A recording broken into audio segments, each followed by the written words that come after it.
Hello everyone, मैं हूं सिद्धांत श्रीवास्तव और आज हम लोग देखने वाले हैं कि किस तरीके से आप इंग्लिश के पेपर को अटेम्प्ट करेंगे। इसके साथ हम देखेंगे कि किस तरीके से आपको आंसर शीट मिलेगा, जिसपे कि आप आंसर्स को लिखते हैं, वो किस तरीके से आपको मिलेगा और उस पे आपको क्या क्या फिल करना है, किस तरीके से फिल करना है, स्मार्टेस्ट वे पॉसिबल में आपको कैसे फिल करना है। इसके अलावा आप किस तरीके से स्मार्टेस्ट वे पॉसिबल में आप अपने इंग्लिश के पेपर को अटेम्प्ट कर सकते हैं। इसके अलावा आप बाकी सब्जेक्ट्स के भी पेपर को अटेम्प्ट कर सकते हैं। आज हम लोग इंग्लिश का जो पैटर्न है उसको लेकर आए हैं और हम लोग इसको डिस्कस करेंगे और उसके बाद आपको कुछ ट्रिक्स और टिप्स मैं आपको बताऊंगा। तो देखिए, सेक्शन ए जो है उसमें है रीडिंग स्किल्स। रीडिंग स्किल्स यानी कि ये आपके रीडिंग करने के स्किल्स को टेस्ट करना चाहता है ये सेक्शन ए। तो रीडिंग करना मतलब ये नहीं है कि आपने किताब उठाया और उसको पढ़ना चालू कर दिया, तो आपको पढ़ने आता है, इंग्लिश पढ़ने आता है तो आपने बहुत बड़ा मतलब महानता हासिल कर ली। ये रीडिंग स्किल नहीं है। रीडिंग स्किल का मतलब ये है कि आप उसको पढ़ते भी हैं, पढ़ भी पाते हैं और पूरी तरीके से समझ भी पाते हैं, कॉम्प्रिहेंड कर पाते हैं। कॉम्प्रिहेंड मतलब समझना, ठीक है। आप समझ पाते हैं, पढ़ने के साथ समझ भी पाते हैं क्या क्या कह रहा है। आपको इतना इंग्लिश का ज्ञान है कि आप पढ़ते हैं तो आपको डायरेक्ट समझ आ जाता है कि इसका मतलब क्या है। तो इसको आप मतलब इस चीज़ का आपका टेस्ट लिया जा रहा है। सीबीएसई आपका इस चीज़ का टेस्ट ले रहा है और जो पैसेज होते हैं वो काफ़ी हाई लेवल के आते हैं। सीबीएसई बोर्ड एग्जामिनेशन में बहुत हाई लेवल, मतलब मज़ा आ रहा है, ठीक है। अगर आप ब्राइट स्टूडेंट हैं आपको बहुत मज़ा आएगा इन दोनों जो आपके सवाल हैं 10-10 मार्क्स के डिस्कर्सिव पैसेज और केस बेस्ड पैसेज से लड़ने में, ठीक है। और आप किसी भी तरीके के स्टूडेंट हैं, अगर आपने 10 से 15 प्रैक्टिस मतलब क्वेश्चंस लगा लिए इस पैसेज के लिए, रीडिंग स्किल्स के लिए, तो आप इससे आसानी से लड़ लेंगे और हाईएस्ट लेवल के क्वेश्चन को भी सॉल्व कर लेंगे। तो मेरा यही मानना है कि पहले सेक्शन के लिए आपको 15 से 20 अगर आपने लगा लिए प्रैक्टिस पेपर्स, प्रैक्टिस क्वेश्चन अगर लगा लिए आपने पैसेज के 15-20, मैं इन दोनों को मिला के कह रहा हूँ, तो 7 आपने इसके लगाए डिस्कर्सिव के, 8 आपने केस बेस के लगाए, ठीक है। तो 15 से 20 सवाल अगर आपने पैसेज के कर लिए तो मुझे उम्मीद है आराम से, मतलब उम्मीद क्या है, आपके 20 आउट ऑफ 20 आएंगे ही, ठीक है, आएंगे ही, क्योंकि आपका जो दिमाग है उस दिशा में चलने लगता है। जरूरी नहीं है कि वो 15 से 20 पैसेज में आपके सारे आंसर सही हो रहे हों, लेकिन एग्जाम में सही हो जाता है, वो होता है। आप जब आप एग्जाम देकर आएंगे तो आपको पता चल जाएगा कि हाँ भाई होता है, यही होता है, ठीक है। कैसे होता है ये आपको एग्जाम देते समय ही पता चल जाएगा। जब आप पैसेज को पढ़ रहे होंगे, आप देख रहे होंगे, सवाल सॉल्व कर रहे होंगे, आपको पता चल गया होगा कि मेरे 20 मार्क्स तो यहाँ पक्के हो गए हैं। आगे के सवाल बाद में देखते हैं। तो अगर आप इसके प्रैक्टिस आप सवाल कर लेंगे तो बहुत अच्छा रहेगा। ग्रामर के लिए जो भी ग्रामर के टॉपिक्स हैं, मॉडल्स हैं, टेंसेज हैं, सब्जेक्ट वर्ब एग्रीमेंट है, रिपोर्टेड स्पीच है, इन जो टॉपिक्स हैं, इन टॉपिक्स को अगर आप पढ़ लेंगे कहीं से भी, आप किसी किताब से पढ़ सकते हैं, इसके अलावा आप यूट्यूब पे बहुत सारे वीडियोज़ हैं, उससे आप पढ़ाई कर सकते हैं। और इसके अलावा मैं आपको बताना चाहता हूँ, मैंने सब्जेक्ट वर्ब एग्रीमेंट जो कि ग्रामर का एक पोर्शन है उसको कंप्लीट किया है 2 घंटे में। एक प्लेलिस्ट है मेरे चैनल में, आप जाके देख सकते हैं, सब्जेक्ट वर्ब एग्रीमेंट का प्लेलिस्ट। 12 उसमें वीडियोज़ हैं और 2 घंटे के आसपास है, मतलब 2-2 घंटे के हर वीडियो नहीं है, 2 घंटे मिला के मैं कह रहा हूँ। तो 2 घंटे में आपका पूरा का पूरा सब्जेक्ट और एग्रीमेंट डिटेल्ड वे में, पूरा डिटेल्ड वे में आपको खत्म हो जाएगा, पूरा डिटेल्ड, ठीक है। वो मतलब आपका शॉर्ट ट्रिक या शॉर्ट टर्म नहीं है, वो डिटेल्ड आपका जो है वो आपको समझाया जाएगा उस लेक्चर में, ठीक है। बन के रखा हुआ आप देख सकते हैं। और जो अगला इसमें पोर्शन है जो सेक्शन बी का है ग्रामर एंड राइटिंग में, वो है क्रिएटिव राइटिंग स्किल्स। 10 मार्क्स का आता है। इसमें एक सवाल आता है फॉर्मल लेटर 5 मार्क्स का, जिसको आपको 100 से 120 वर्ड्स में लिखना है। आपको पता होगा कि कौन कौन से लेटर्स आ रहे हैं और मुझे उम्मीद है कि आप उसका भी अगर आप प्रैक्टिस कर लेंगे तो बहुत ज़्यादा अच्छा रहेगा। 10 सवाल आप प्रैक्टिस कर लीजिए फॉर्मल लेटर्स के, मतलब 5 में 5 आना ही है, ठीक है, आना ही है। इसके बाद एनालिटिकल पैराग्राफ जो है उसका भी आपने पैटर्न देख लिया होगा। इन सवालों को भी अगर आप 10 बार प्रैक्टिस कर लें तो मतलब आपका काम हो गया, मतलब हो गया। प्रैक्टिस ही इंग्लिश में मेन की है, ठीक है। लोग कहते हैं मैथ में मेन की प्रैक्टिस है, वो तो है, लेकिन इंग्लिश में जो प्रैक्टिस का महत्व है वो अलग ही लेवल का है। तो प्रैक्टिस अगर आप कर लेंगे 10 सवाल तो आसानी से आप इस तरीके से लिखेंगे कि आपका जो मतलब माइंड है उस तरीके से चलने लगेगा। अगर आप प्रैक्टिस आप नहीं करके जा रहे हैं तो आपको सकता है 2 से 3 मार्क्स ही आए 5 में, चाहे आप कितने भी इंटेलिजेंट हो। ठीक है, तो आपको प्रैक्टिस करना जरूरी है। अगर आप ओवर इंटेलिजेंट है तो आप 2 से 3 बार प्रैक्टिस कर दीजिए, आपका काम हो जाएगा। सेक्शन सी लिटरेचर की बात करते हैं, ये 40 मार्क्स का आएगा। आपके पास 2 किताब है, दोनों आप किताबों को पढ़ चुके होंगे, आपको कहानी पता होगा, और इसमें तो आप मार्क्स ला ही देंगे, मुझे पता है। ठीक है, एक बात मैं आपको बताना चाहता हूँ, कोई भी क्वेश्चन आपके किताब से छप के नहीं आएगा। कोई भी प्रीवियस ईयर क्वेश्चन आपसे छप के आने की उम्मीद कम रहती है, आएगा 10-12 मार्क्स का, लेकिन उससे ज़्यादा नहीं। ठीक है, आपसे सवाल नया नया पूछा जाएगा, लेकिन सवाल कहानी में क्या क्या बन सकता है, जो कहानी है उसी में सवाल बनेगा। अगर आपने कहानी को दिल से पढ़ा है तो आप आसानी से सॉल्व कर लेंगे, और आपका इंग्लिश मजबूत है तो आप सॉल्व करेंगे। इंग्लिश मजबूत करने के लिए भी आप सब्जेक्ट वर्ब एग्रीमेंट पढ़ सकते हैं। ठीक है, 2 घंटे में आपको खत्म हो जाएगा। 12 वीडियोज हैं, एक प्लेलिस्ट है, आप जाके देख सकते हैं। इसके बाद सेक्शन सी हमने देख लिया। तो इस तरीके से पैटर्न है। देखिए, आपका एग्जाम होने वाला है 3 घंटे का। ठीक है, 3 घंटे का आपका एग्जाम होने वाला है। तो आप किस किस सेक्शंस को कितने कितने मतलब आप महत्व देंगे, कितना महत्व आप देंगे, उसके बारे में देखते हैं। तो देखिए, 20 मार्क्स का ये है, तो इसको आप क्या कर सकते हैं कि आप इसको दे दीजिए 45 मिनट, 45 मिनट्स। ठीक है, ये सेक्शन बी जो है वो भी 20 मार्क्स का है, तो इसको भी दे दीजिए 45 मिनट्स। ठीक है, और इसको दे दीजिए 90 मिनट्स, तो कितना हो गया 180 मिनट्स। लेकिन अगर आप थोड़ा सा मतलब आराम से रहना चाहते हैं तो आप इसको दीजिए 40 मिनट्स, इसको भी 40, और इसको 80 मिनट्स। इसके बाद क्या होगा कि आपके पास 20 मिनट बच जाएंगे। ठीक है, 20 मिनट आपके पास बच जाने वाले हैं अगर आप इस तरीके से करते हैं।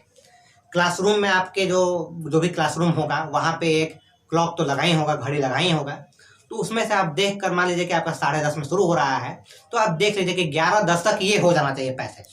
ठीक है, उसके बाद 11:10 से 11:50 वो section be writing and grammar section, और उसके बाद 11:50 तक हो जाएगा वो। उसके बाद 11:50 के बाद आप 80 मिनट ले लें, यानी कि 1:10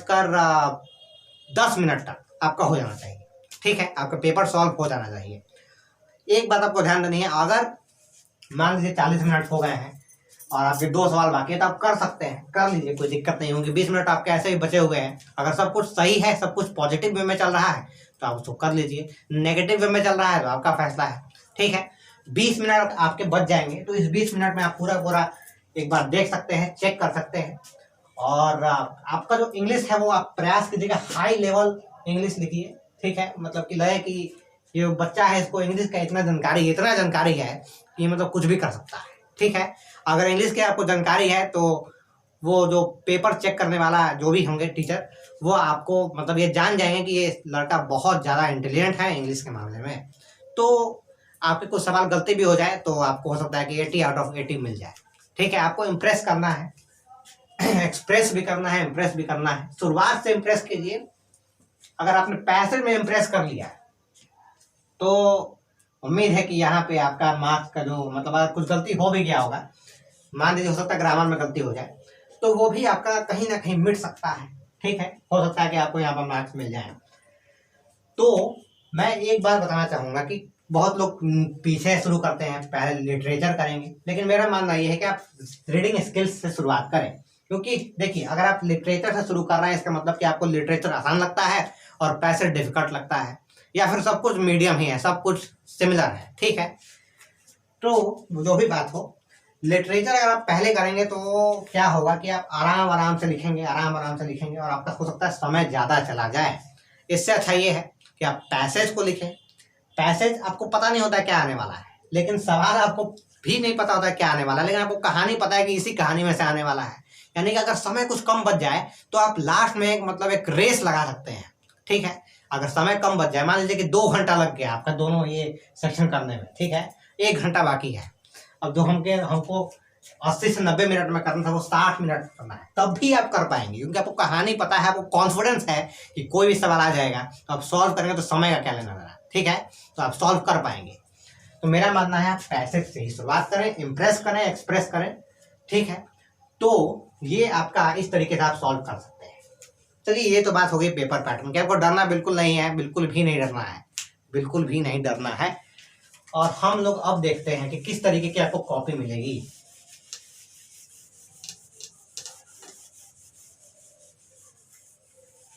कॉपी जो होती है आपकी, उसका शेप कुछ इस तरीके से होता है, ठीक है। इस तरीके से होता है, ना कि इस तरीके से।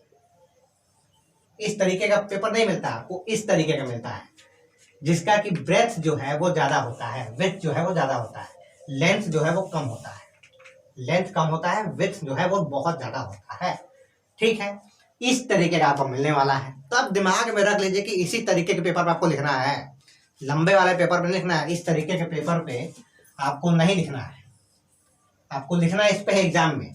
आपके पास कॉपी इस तरीके के कोई बात नहीं है, दिमाग में रखिए कि इस तरीके के पेपर पे आपको लिखना है, ठीक है। इसमें 40 से 50 पन्ने होते हैं, एनफ आपको पेज मिलेंगे, कोई दिक्कत नहीं होगा, ठीक है। अगर आपको लग रहा है कि एनफ नहीं है और भी आपको उम्मीद है कि आपको और भी उसके लिए पेज चाहिए, तो मुश्किल है पेज मिलना। अच्छा ये रहेगा कि आप इसी में पूरा कर लें, और हो भी जाता है क्योंकि बहुत एनफ पेजेस होते हैं, तो चिंता नहीं करना है। जो पहला पेज होता है, जो आगे से पेज होता है, उस पर आपको बहुत सारे इन्फॉर्मेशन फिल करने होते हैं। उसको आपको 3 घंटे के अंदर नहीं करना है, उसको पहले आपको 15 से 20 मिनट मिलता है, तो उसमें आपको इसको फिल करना है, ठीक है। तो आपको क्या करना है, मुझे लगता है कि आपको आधा घंटा पहले एग्जाम को मिल जाता है, यानी कि 10 बजे आपको मिल जाएगा, ठीक है। 10 बजे आपको मिल जाएगा, और 10:15 में आपको क्वेश्चन पेपर मिलेगा। तो 10:15 से लेकर 10:30 तक आप क्वेश्चन पेपर को रीड करेंगे, समझेंगे, सोचेंगे किस तरीके से आप क्वेश्चन को सॉल्व कर सकते हैं, ठीक है। क्या आपका स्ट्रैटेजी है, अपना मतलब सुपर माइंड दिमाग लगाएंगे, ठीक है। लेकिन जो पहले 15 मिनट होंगे 10 बजे से लेकर 10:15 तक, उसमें आप इसमें इंफॉर्मेशन अपना फिल करने वाले हैं।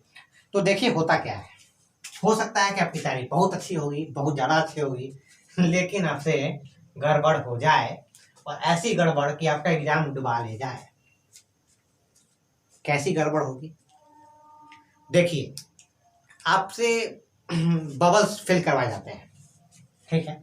बबल्स फिल करवाए जाते हैं इस तरीके से। इसमें कौन सी बड़ी बात है, बबल्स हम लोग फिल कर लेंगे, लेकिन कहाँ कराए जाते हैं इसको देखते हैं। सबसे इम्पोर्टेंट है जब आपका नाम फिल करना होता है, जब आपका नाम फिल करना होता है, तो पहले आपको अपना पूरा नाम लिखना होगा। ऊपर कैपिटल लेटर्स में एक मतलब बॉक्स में रहता है। तो जैसे मेरा नाम है सिद्धांत श्रीवास्तव, तो मैंने सिद्धांत लिखा कैपिटल लेटर में। उसके बाद एक जो मतलब बॉक्स है उसको मैंने छोड़ा, उसके बाद मैंने श्रीवास्तव लिखा कैपिटल लेटर्स में। उसके बाद उसके नीचे ही आपको ये मिलते हैं, मान लीजिए कि यहाँ पर ABCD इस तरीके से लिखा रहता है, और यहाँ पर ऐसे ऐसे ऐसे ऐसे ऐसे ऐसे रहता है। यहाँ पर मैंने S लिखा है, यहाँ पर I लिखा है, यहाँ पर D लिखा, ठीक है। इतना देखते हैं। तो मान लीजिए यहाँ पर S आ रहा है, तो S यहाँ पर है, तो मैंने इसको फिल किया। उसके बाद I आ रहा है, तो I यहाँ पर है, मैंने इसको यहाँ फिल किया, ठीक है। D यहाँ आ रहा है, तो मैंने इसको यहाँ फिल किया। तो इस तरीके से करना है, पूरा गोल भर देना है, पूरा गोल आपको भर देना है। तो देखिए कभी कभी क्या होता है कि बहुत छोटा छोटा वो गोल होता है, बहुत छोटा छोटा बॉक्स होता है, मतलब बॉक्स नहीं, गोल कलर का, मतलब गोल आकार का, सर्कल शेप का होता है। तो बहुत छोटा होता है, कभी कभी गलती हो जाती है और गलत जगह फिल हो जाता है। तो इसके लिए आपको क्या करना है, पहले अपना नाम लिख लीजिए, जो भी आपका नाम है। मैंने लिखा सिद्धांत श्रीवास्तव, लिख दिया, हो गया। और अब आप क्या कीजिए कि आप पेंसिल निकालिए, अपने इंस्ट्रूमेंट बॉक्स से निकाल लीजिए पेंसिल, और पेंसिल से आप सिर्फ एक डॉट लगा दीजिए जहां जहां आपको भरना है, ठीक है। S के सामने S को भर दिए, I के सामने I को भर दिए, वहां पे डॉट लगा दीजिए, ठीक है। पेंसिल से लगाइएगा पहले। जब आप उसके बाद पेंसिल से लगाने के बाद आप क्लियर कर लीजिए क्या सही पूरी तरीके से मैंने सही से फिल किया है। अगर आपने सही से फिल किया है तो उसके बाद आप क्या कीजिए कि आप वहां पर पेन लगा दीजिए और पेन से पूरा पूरा गोल कर दीजिए, तब आपका गलती नहीं होगा। अगर आप पेन से आप डायरेक्ट कर देंगे और कहीं गलती हो गई, हो सकता है कि आपके एग्जाम में आपको दिक्कत ना आए, बहुत सारे मतलब आपको चीज फिल करवाए जाते हैं इसीलिए, क्योंकि बच्चों से गलती हो जाती है।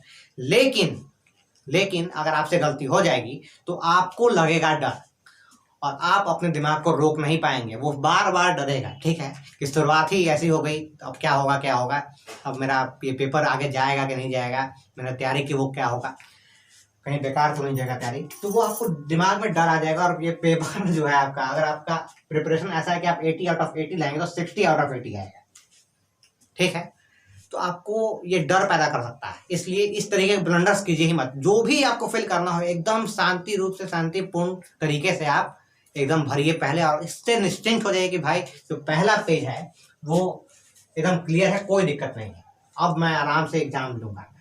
अगर यहाँ पर गलती होगी तो आपको पूरा एग्जाम बिगड़ जाएगा। हर एग्जाम में आपको फॉलो करना होगा, ठीक है, तो आपका एग्जाम बिगड़ सकता है अगर आपने उस तरीके की गलती कर दी, ठीक है।